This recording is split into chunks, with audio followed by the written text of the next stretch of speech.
This is the second day presentation of section 4.5, writing linear equations for parallel and perpendicular lines. And this presentation today is going to focus on finding the equations of lines perpendicular to other lines. So this is just a review. We did this in our last presentation.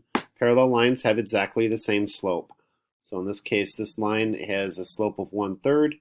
This line has a slope of 1/3. When I compare them to each other, the lines are basically the same. The only difference is where they're crossing the y-axis. This one's crossing down at -5, and this one's crossing at 4. 1, 2, 3, 4. So let's do a review of the type of problems we did in the last presentation. So I have the equation y equals -2x minus 17, and I want to find an equation of a line that's parallel to it that goes through the point 1, -4. So first job is to figure out what the slope is. The slope is our m. So the slope here is -2. And then we just fill in this point to figure out the equation of the line. So our x is 1, our y is -4, and our m is 2. So I'm left with -4 equals -2 times 1 plus b. -2 times 1 is -2. And then to figure out b, I'm going to add 2 to both sides. So I'm going to move the -2 over to the left side of the equation. And my b then is going to be -2. And then when I write the equation, I have what I need. I have the slope of -2. My b is -2. So this becomes y equals -2x minus 2. So that's what we did in the last presentation, was finding the equation of a line parallel. Today, we're going to be focusing on finding a line that's perpendicular. Before I can focus on perpendicular lines, I need to talk about reciprocals. So hopefully remember what reciprocals are. Those are numbers that multiply together to equal 1. So if I take 3/4 and multiply that times 4/3, this is going to become 12. 3 times 4 is 12. And 4 times 3 is 12. So I'll get 12 over 12. And 12 over 12 reduces to 1. Same deal here. The reciprocal for 2/5 is 5 over 2. The reciprocal for 8/9 is 9 over 8. So basically what you're doing is you're just flipping the numerator and the denominator of a fraction. Now if I have a whole number like 7, then I need to have a number that's going to multiply by 7 to equal 1 and be like, well, wait a second, nothing times 7 will ever equal 1. But if I make this over into a fraction, then I can flip numbers. So 7 times 1/7 is going to equal 1. So those are what reciprocals are. Now, perpendicular lines. I don't know if you remember what perpendicular lines are, but perpendicular lines are lines that are crossing at a 90-degree angle. So really, when you look at a coordinate plane, all of the intersections of your x's and y's are perpendicular. My y's are going up and down, my x's are going straight across, and every intersection here is actually a perpendicular line. So you'll see there's right angle. There isn't right angles here, but there all are right angles. They're not marked, but they're all right angles here. Every one of these intersections basically are perpendicular. And I can have tilty lines that are perpendicular. So here I have this line going kind of at an angle up and down. This one's kind of going at an angle right and left. And they're intersecting to form a right angle, a 90-degree angle. And we put a little red box there to let us know that that's a right angle. And these are perpendicular lines. How perpendicular lines are related is that their slopes are negative reciprocals, not reciprocals. You gotta be really careful with that, because a lot of students will just be like, oh, it's a reciprocal, good enough. It's not. It has to be a negative reciprocal. So if the slope of this line here is 1/3, then the perpendicular line has to be the reciprocal of 1/3, which would be -3. So when I take the two slopes and multiply the slopes together, I have to get -1, not 1. I have to get -1. So these are perpendicular lines. So first type of problem I'm going to expect you to be able to do is recognize when you're looking at the equation of a line which ones are parallel, which ones are perpendicular, and which ones just don't have anything going on. So in this case, the slope of this line right here, and maybe highlighting it might be a good idea, is 6. Slope of this one is -6, and the slope of this one is 1 over 6. So which one of these lines are parallel or perpendicular? Well, none of them have the same slope. 6 and -6 aren't the same. 1/6 and -6 isn't the same. 1/6 and 6 isn't the same. So as far as parallel goes, we have nothing, okay? But what about perpendicular? What slopes would be potentially negative reciprocals? okay? So if I take a look at 1/6, the negative reciprocal of 1/6 is -6. So in this case, these two lines here are the ones that are actually perpendicular to each other. So I have nothing that's parallel, but I have two that are perpendicular, lines B and line C. So let's look at one a little bit more difficult. So in this case, I give you line A, and the slope of line A is very easy to see. The slope is 2. Now in this equation here, this is in standard form. This isn't in y equals mx plus b or slope-intercept form. So in order to figure this out, I have to have all the lines in the same form. So I need line B in slope-intercept form, which means y has to be all by itself. So in this case, I've got 3x and 6y equaling 24. I have a lot going around the y. So I've got to get rid of some of that to get this to be in slope-intercept form. So the first thing I'm going to do is get rid of the 3x. I'm going to subtract it, move it over to the right side of the equation. So I'm going to subtract 3x from both sides. Now the 24 and the negative 3x don't combine to equal like 21x. Okay, they're separate terms. So they have to stay separate. And when we write it in y equals mx plus b format, the x has got to go before the number. So this becomes 6y equals negative 3x plus 24. And then to get y by itself, I divide everything by 6. So 6 divided by 6 just gives us y. Negative 3 divided by 6 is negative 1/2, and 24 divided by 6 is 4. So then my slope here is negative 1/2. Okay. Let's take a look at the third line. The third line is also in standard form, and we've got to get that into y equals mx plus b form. So I'm going to subtract the 4x and move the 4x over to the right side of the equation. And that's going to get me 2y equals negative 4x plus 8. Okay, again, I can't combine these terms. They've got to stay separate.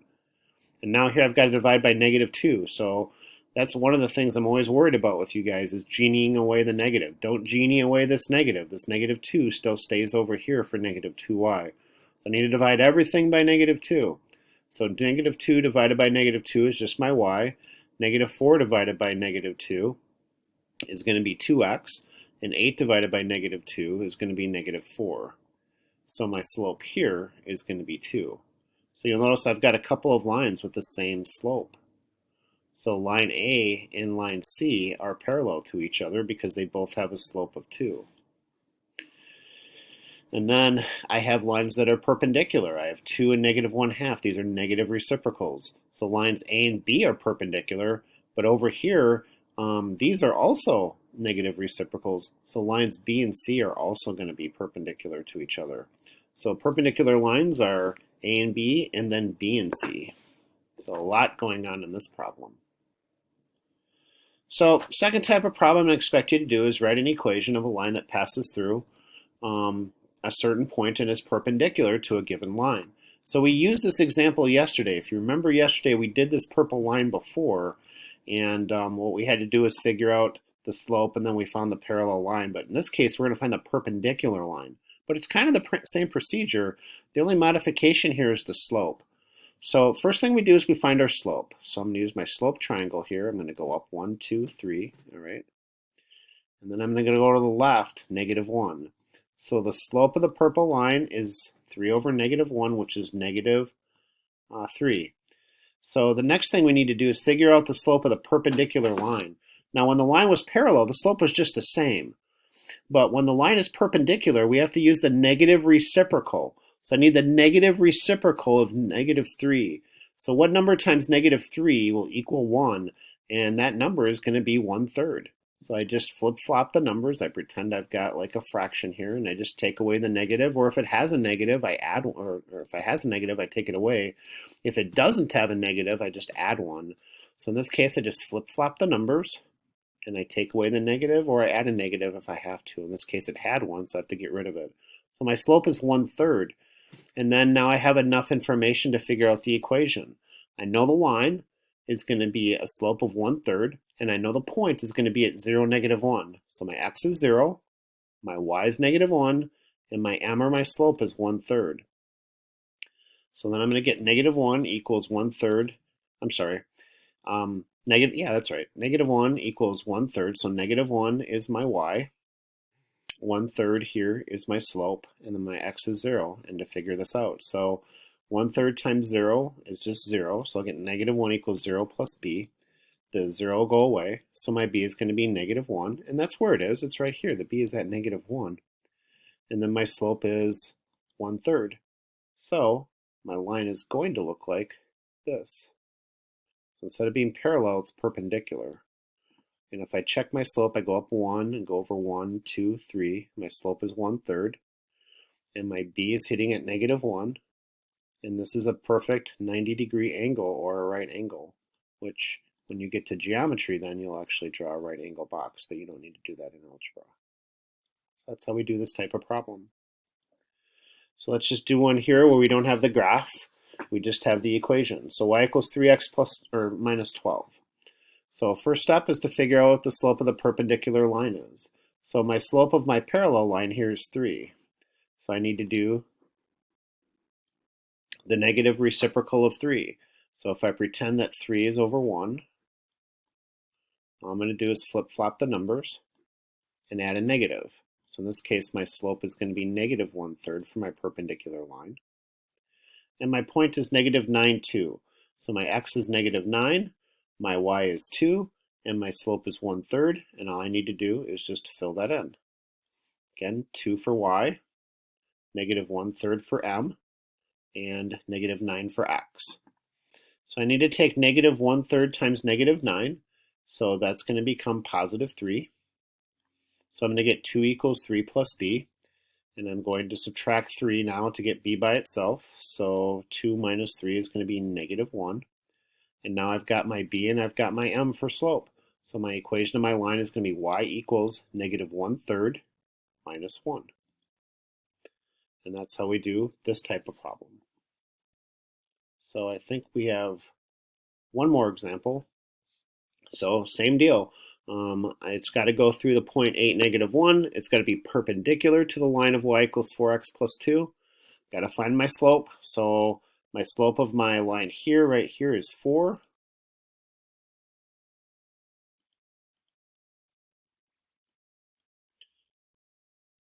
So my perpendicular is going to be just the negative reciprocal of 4.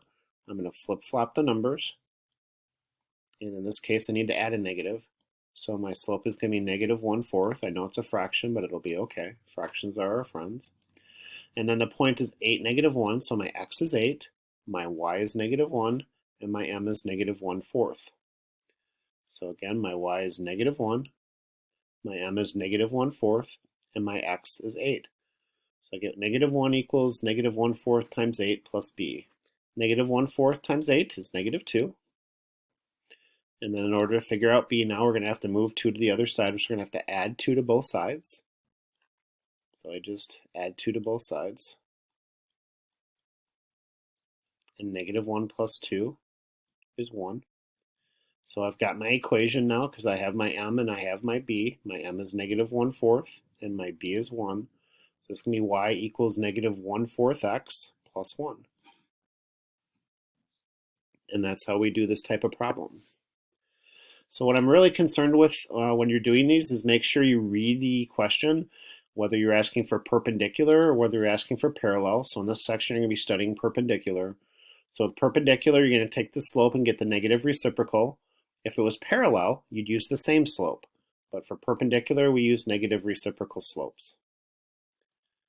So here's your assignment list. So for Tuesday, I want you to do questions 1, 2, and 12.